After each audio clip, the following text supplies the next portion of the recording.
Good morning, everyone.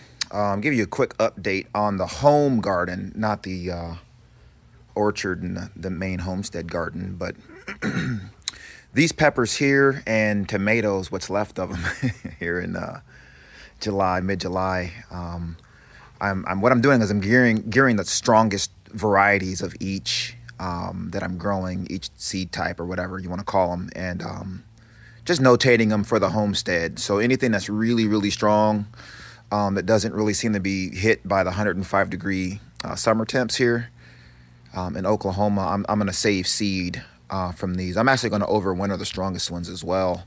And those are going to be what I intend to plant in the field, not the weaker ones. So the ones that don't do well in the sun, like these Primo Tally chocolates, not too good. I had to strip the leaves off of this and fertilize it heavily. And then also they're getting shade here by the wall versus the other ones that are getting a little bit less shade. But BRMX yellows from White House peppers, not so good either. My son's tomato there, not so good either. The Urfa Bieber doing excellent. The only thing is in this pot I didn't put rice hulls, so there's no silica addition. And so the limbs in this thing profusely fruits. But the limbs are real flimsy because there's no silica to strengthen the stock. They're real flimsy. Versus ones that I added silica to, the stems are really, really sturdy. Just with rice hulls. If you can find rice hulls, it's a really good way to get aeration, kind of like perlite, but then also silica. So you're getting 2 for 1 instead of 1 for 1. Then I have a black habanero here that's also fruiting real good. I already picked off all of these, like a lot of peppers this year already. This is like the second batch that are coming in on all these. The Jay's purple pink, I think there's a couple tomato hornworms got to this one, unfortunately, but you can see the leaves are glistening, nice and shiny. Same thing on this one. Good health. No aphid pressure. Really just grasshoppers here and there, and those cutter bees, leaf cutter bees. I think you can see, like right here. But yeah, these things, this Urfa Bieber is just nuts. I'm gonna definitely, but when I overwinter it, I'm gonna put some silica down there. This is another purple pink. Jay's purple pink, whatever, ghost scorpion. Another Urfa Bieber, then a smaller pot. These two, I'm going to up pot these today probably.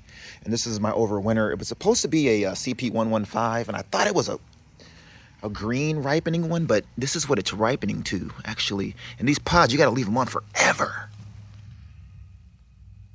Get them in the sun here. You got to leave this thing, these pods on for like a month and a half. 2 months to ripen. It's pretty ridiculous. See, it's still green a little bit on the bottom, but strong plant. I already picked off half the pods, and this is what's left. Like, there's a lot left, and I picked off a lot of pods off of this thing already. So this is again supposed to be CP115. Another strong one is the Aleppo here.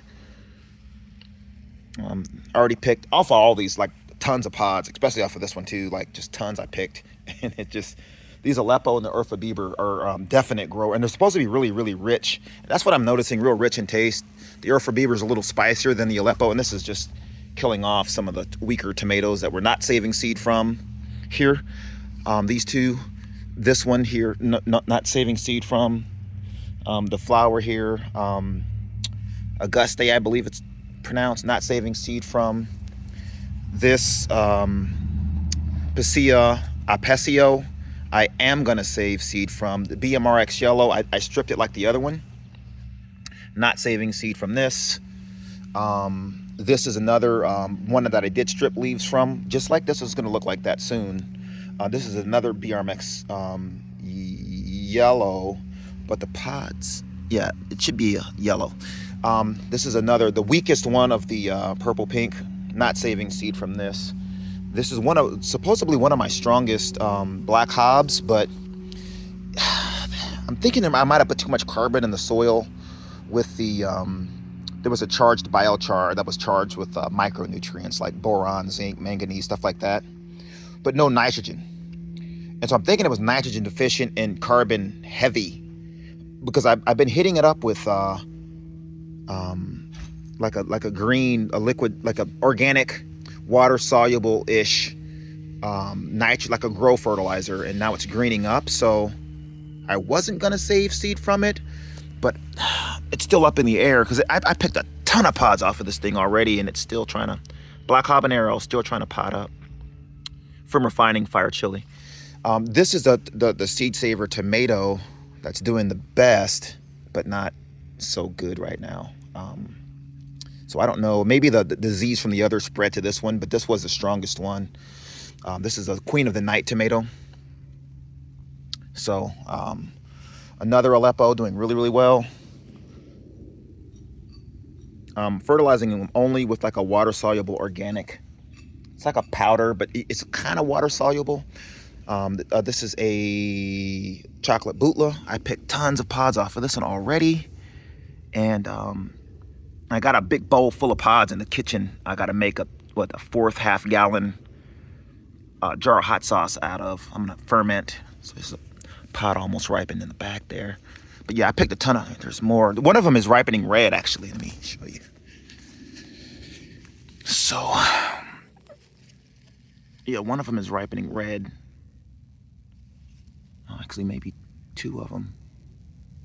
Oh, no, that's a chocolate. Yeah, just one of them is ripening red. Other two are chocolate. And then this is a, I can't remember the name of it, but this is a Ukrainian pepper. It's a sweet pepper. Another Aleppo, an Eartha Bieber, and an earth box. And again, these earth boxes, I think they have 2 gallons, 2.5 gallon water reservoir on the bottom. And the top is white. It reflects the sun. And it traps all the moisture in, but then if you have the hole, it still lets it breathe a little bit on the top. And then the overflow on the bottom, if you overfill it, also lets air into the bottom, into the root zone. So, but yeah, this Aleppo is strong. A lot of these pods though have like burn spots and stuff. So I don't know if I'm gonna save seed because I already have stronger Aleppo and a stronger Eartha Bieber. Specifically, this one is in full sun here, so I'm gonna definitely save seed from this one. And then some scraggly ones. And this one has always been yellow, but I've been hitting it up with nitrogen the last couple waterings, every third or so watering, and it's greening up. So again, the soil, I think is just too high in carbon, which is a cool experiment, right? If you're working with biochar, like how do you manage the nitrogen ratio if you're using a lot of biochar? Because remember, I had put in 50% biochar, 50% compost, and aged it with a bloom amendment, heavy bloom amendment. But the bloom amendment is for bloom, right? So it's some nitrogen in there, but it's not like a grow amendment to where it's like a 7-3-3 or something, with the nitrogen being the highest. It's the nitrogen is like a 3-7-5 or something. So it's the nitrogen is lower, and so it was always yellow. Now it had a crap ton of pods on it, and I already pulled all of them off, like a lot of them. But it's yellowing. But see, now it's greening up. So it's the high carbon in that biochar. But because it has that biochar, this soil is going to be good for next year as well, because all that stuff is, all the other nutrients aside from nitrogen are locked in the soil, especially because I have this to catch the overflow, so it's not overflowing the nutrients into the soil.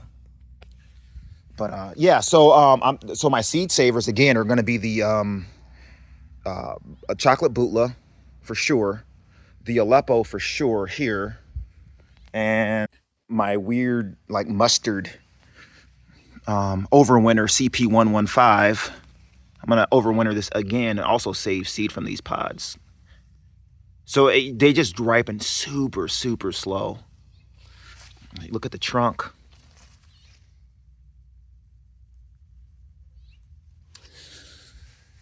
Then I'm gonna save seed again from the Jay's Pink Purple Ghost Scorpion, I think it's called. The black habanero. and the Urfa Bieber. So 1, 2, 3, 4, 5, 6. So I have 6 different varieties to save seed from, which is good enough, right? And then next year I'm gonna try additional, because I have some. I have about 4 different New Mexican style chilies that are known for a rich, robust taste. Because I'm looking for flavor versus like cool looking peppers, and flavor versus super, super hot peppers. Because I already have one super hot here that has a depth of flavor as well, being the chocolate Butla. So I don't really need too many more super, super hots. If anything, maybe like a vibrant, fruity, super, like maybe like a, I'm going to try some Bacatums maybe also next year. Specifically the Sugar Rush Peach in this environment in full sun, specifically to see how good they do with the winds of Oklahoma, but with the sun exposure. Now, it's not as dry and hot as Phoenix was, so I should have more success in full sun in the summer, because there's no way this would ever work at all in Phoenix. But yeah, it's pretty interesting. So yeah, these genetics. This is also one that might have been lower in nitrogen, but it didn't really affect the tomato. But the tomato doesn't look all that great anyways. When the leaves curl up like this, usually it's because of, in this environment, in looking at all the other plants, could be because of the exposure to just too much sun. Because before we started hitting 100 degrees, the leaves were perfect on this thing. So this one also, they were good until we started hitting 100 degrees. So I stripped off all of the older, bigger sun leaves, and I'm gonna wait. I fertilized it. Yeah, you can already see. So the new growth is coming in green.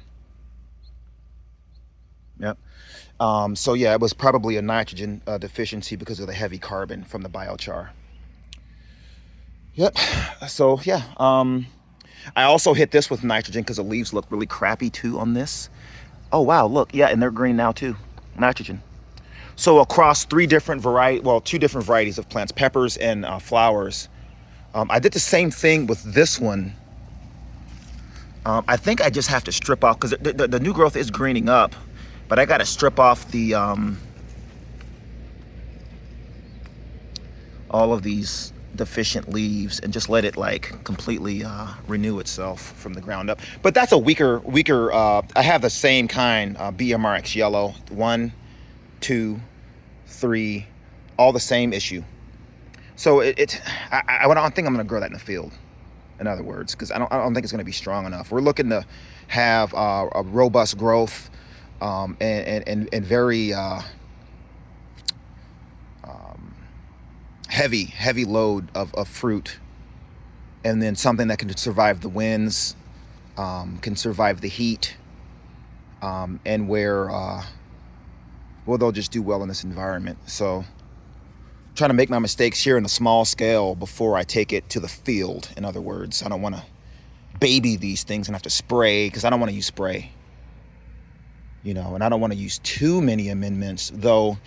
The reason that we're doing it more here is that the root zone doesn't have much room to move around, so we have to supplement. But in the field, we're going to try to rotationally graze chicken, cattle, and whatnot, and have them complete the circle of life of fertility for our garden.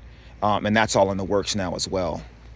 So yeah, if you guys have any questions or comments, definitely hit me up, and we'll get some discussion online. So thank you for watching.